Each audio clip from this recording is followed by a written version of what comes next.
नमस्कार दोस्तों, कैसे हैं आप लोग। जय शाह साहब का नाम आपने सुना होगा। अमित शाह जी के बेटे हैं। इस समय पे एशियन क्रिकेट काउंसिल के ये हेड हैं और बीसीसीआई में सेक्रेटरी हैं।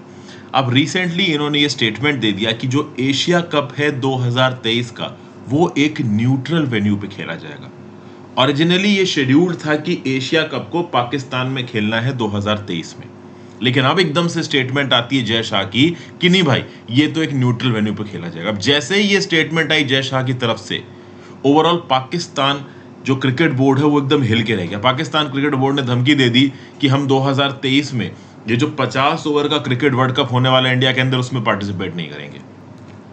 शाहिद अफरीदी ने overall cricket administrators of India के ऊपर सवाल उठा दिया। रिसेंटली शाहिद अफरीदी ने एक ट्वीट किया, यहाँ पे देखिए क्या ट्वीट है। When excellent camaraderie between the two sides in the past 12 months has been established, that has created good factor in the two countries. Why BCCI secretary will make this statement on the eve of T20 World Cup match reflects the lack of cricket administration experience in India. मतलब overall India के जो cricket administrators है उनकी काबिलियत के ऊपर ही यहाँ पे शाहिद अफरीदी ने सवाल उठा दिया। आप समझिए, इसका थोड़ा बैकग्राउंड बताता हूँ आपको। रिसेंटली अगर आप देखो तो बीसीसीआई की एनुअल जनरल मीट हुई थी। इस एनुअल जनरल मीट के ऊपर ये बातचीत हुई थी कि क्या इंडियन क्रिकेट टीम को पाकिस्तान के अंदर जाना चाहिए, क्योंकि अगर 2023 में एशिया कप पाकिस्तान में होगा तो ऑब्वियस सी बात, उसमें पाकिस्तान तो पार्टिसिपेट कर रहा है, इंडिया पार्टिसिपेट कर रहा है, तो इंडियन टीम को ट्रेवल करना पड़ेगा टू पाकिस्तान। तो अपने आप में एक पॉलिसी मैटर उठता है कि पाकिस्तान चूंकि एक टेररिस्ट हेवन है, तो क्या हमारे क्रिकेट प्लेयर्स प्रोटेक्टेड और सेफ हैं पाकिस्तान के अंदर। कल की डेट में उनके ऊपर अगर कोई आतंकी हमला हो जाता है तो पाकिस्तान की सरकार तो अरे अरे करके टाल देगी बात को, ज्यादा से ज्यादा एक पब्लिक माफी मांग लेगी, उससे ज्यादा तो कुछ होगा नहीं। तो कुल मिला के इंडियन टीम पाकिस्तान जाएगी कि नहीं जाएगी, इसके ऊपर जय शाह साहब ने कुछ नहीं बोला। और इसके ऊपर जय शाह साहब ने यह बोला कि भाई ये तो सरकार डिसाइड करेगी, भारत सरकार। बट जय शाह साहब ने यह स्टेटमेंट दिया है कि 2023 का जो एशियन क्रिकेट काउंसिल का ये जो एशिया कप है आपका 2023 का, वो पाकिस्तान में नहीं खेला जाएगा, वो एक न्यूट्रल वेन्यू पे खेला जाएगा। सबसे पहले समझना है कि न्यूट्रल वेन्यू का कंसेप्ट क्या है। वैसे तो मैं बता दूं कि एशियन क्रिकेट काउंसिल के ये जो हेड हैं, चेयरमैन हैं जय शाह साहब, ये रिसेंटली भी न्यूज में थे। इसके ऊपर मैंने एक और वीडियो भी बनाई थी। अगर आप जय शाह, मेरे नाम हर्षित द्विवेदी के साथ यूट्यूब पे सर्च मारोगे तो आपको पता चलेगा कि भाई इंडिया पाकिस्तान का जो T20 मैच हुआ था जिसमें इंडिया ने जीता था, हार्दिक पांड्या ने छक्का मार के जिताया था, उसमें फ्लैग को होस्ट करने से जय शाह साहब ने रिजेक्ट कर दिया था। तो काफी पॉलिटिक्स हुई थी कि पाकिस्तान से इंडिया जीता है, उसके बाद भी अमित शाह साहब ओवरऑल फ्लैग नहीं वेव कर रहे हैं इंडिया का। तो मैंने उस समय पे आपको कुछ प्रोटोकॉल समझाए थे। अमित शाह साहब वहां पे मैच देख रहे थे as the president of Asian cricket council, तो वो किसी एक कंट्री के रिप्रेजेंटेटिव की तरह नजर आए, वो सही नहीं था। एशियन क्रिकेट काउंसिल का क्या रोल है इसके बारे में भी मैंने पहले आपसे बात की है। एशियन क्रिकेट काउंसिल को 1983 में स्टैब्लिश किया गया था ओवरऑल एशिया के अंदर स्पोर्ट ऑफ क्रिकेट को बढ़ाने के लिए। और एशिया के अंदर इंडिया, पाकिस्तान, बांग्लादेश, अफगानिस्तान, सिर्फ यही कंट्रीज नहीं आती, और भी बहुत सी कंट्रीज आती हैं। तो ओवरऑल एशियन क्रिकेट काउंसिल के बारे में अगर आप डिटेल में जानना चाहते हैं तो ये जो मेरी पहली वाली वीडियो है इसको जरूर देखिएगा। अब यहां पे आ जाते हैं, न्यूट्रल वेन्यू का मतलब समझते हैं कि क्या हो गया न्यूट्रल वेन्यू। तो देखिए, एशियन क्रिकेट काउंसिल में लगभग 5 फुल मेंबर्स हैं, एग्जैक्टली 5 फुल मेंबर्स हैं। कौन कौन से? इंडिया, पाकिस्तान, श्रीलंका, बांग्लादेश, अफगानिस्तान। अब ये जो एशिया कप हुआ है इस साल, ये ओरिजिनली होने वाला था श्रीलंका के अंदर, बट चूंकि श्रीलंका के अंदर एक इकोनॉमिक क्राइसिस आ रखी थी बहुत बड़ी, तो श्रीलंका से रीशेड्यूल करके इसको एक न्यूट्रल वेन्यू में डाला गया। और ज्यादातर केसेस में न्यूट्रल वेन्यू यूएई ही होने वाला है, जो कि कम नोटिस पे एफिशिएंट सिक्योरिटी अरेंजमेंट के साथ प्रॉपर तरीके से मैच को होस्ट करने की काबिलियत यूएई के पास अच्छी है। तो श्रीलंका से होस्टिंग हटा के यूएई को दी गई। और 2023 का भी प्लान बना रहे हैं जय शाह बीसीसीआई कि भाई आपका पाकिस्तान से होस्टिंग हटा के यूएई को दी जाएगी। तो न्यूट्रल वेन्यू ये हो गया, क्योंकि जो फुल टाइम मेंबर्स हैं एशियन क्रिकेट काउंसिल के, इंडिया, पाकिस्तान, श्रीलंका, बांग्लादेश, अफगानिस्तान, इनके अलावा अगर कोई छठी कंट्री होस्ट करती तो वो न्यूट्रल वेन्यू होगा। क्या यूएई मेंबर नहीं है एशियन क्रिकेट काउंसिल का? तो है, एसोसिएट मेंबर है, जिसके पास ओडीआई और T20 का स्टेटस है। तो नेपाल, ओमान, यूएई, 3 ऐसी कंट्रीज हैं जिनके पास एसोसिएट मेंबर का स्टेटस है with ODI and T20 status. और associated members with T20 status में बहुत सी कंट्रीज आती हैं जो कि यहाँ पे जिनके नाम लिखे हुए हैं। तो बेसिकली एशियन क्रिकेट काउंसिल का काम यह है कि इन सारी कंट्रीज के अंदर क्रिकेट को प्रमोट किया जाए। अब आपको बहुत अच्छी तरीके से पता है कि क्रिकेट को एज अ स्पोर्ट ये 5 कंट्रीज ही एशिया के अंदर बहुत सीरियसली लेती हैं, जो कि एक स्पोर्ट की acceptability with in its masses, ये भी बहुत इंपॉर्टेंट। और हमें ये मानना पड़ेगा कि ओमान ले लीजिए, यूएई ले लीजिए, बहरीन हो गया, भूटान हो गया, चाइना हो गया, ईरान हो गया, यहाँ पे क्रिकेट लोग ज़्यादा नहीं खेलते, ना ज़्यादा पसंद करते हैं।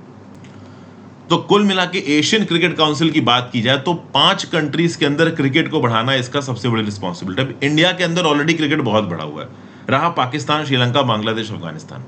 अब पाकिस्तान का क्रिकेट बोर्ड ये बोल रहा है कि भाई जब दोनों टीम के प्लेयर्स के अंदर अच्छी खासी दोस्ती है, जब रिश्ते सुधर रहे हैं दोनों टीम्स के बीच में, तब उस समय पे यहाँ पे जय शाह का ये अनाउंसमेंट करना कि भाई एशिया कप 2023 पाकिस्तान में ना हो कि न्यूट्रल वेन्यू पे होगा, ये अपने आप में क्वेश्चन है। फिर पीसीबी ये भी, मतलब पाकिस्तान क्रिकेट बोर्ड ये भी बोल रही है कि भाई ये जो डिसीजन है होस्टिंग का, अगर पाकिस्तान की होस्टिंग हटा के किसी और जगह भी होस्ट कराना है कप को, तो इसका डिसीजन लेने की authority executive committee of the Asian cricket council के पास है।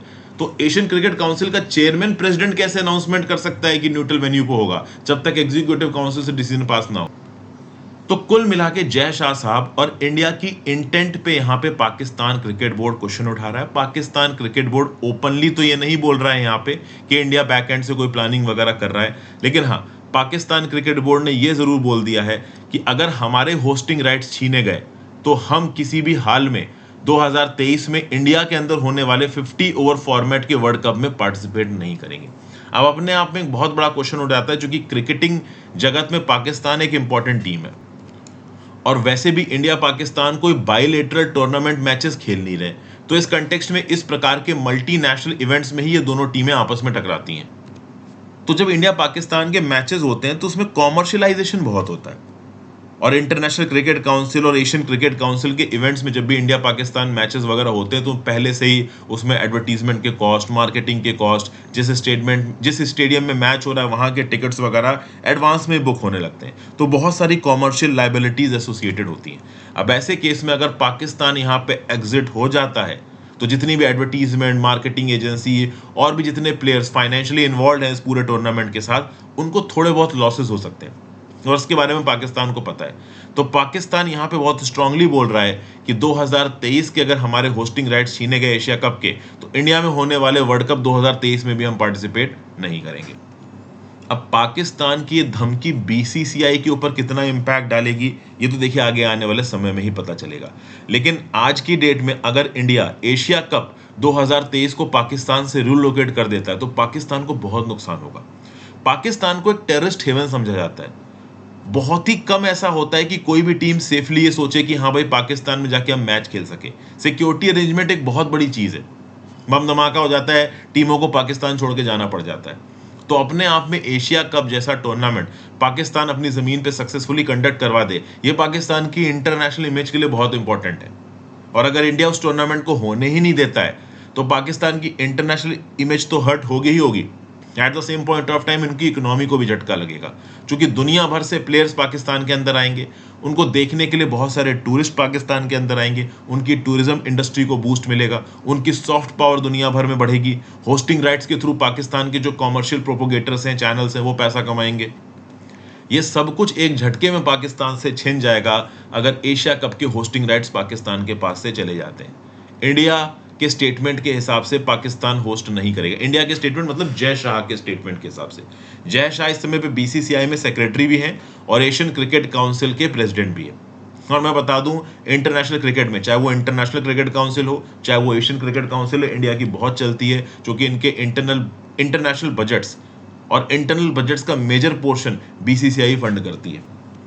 और ये बहुत कॉमन बात है कि पाकिस्तान अक्सर कर इंडिया के ऊपर इल्ज़ाम लगाता है कि इंडिया क्रिकेट में अपनी फाइनेंशियल क्लाउड के दम पे पाकिस्तान को साइडलाइन और आइसोलेट करने की कोशिश कर रहा है। अब एक्चुअली में एशिया कप 2023 का होता है नहीं होता है, ये तो एशियन क्रिकेट काउंसिल की जब इंटरनल मीटिंग होगा पता चलेगा।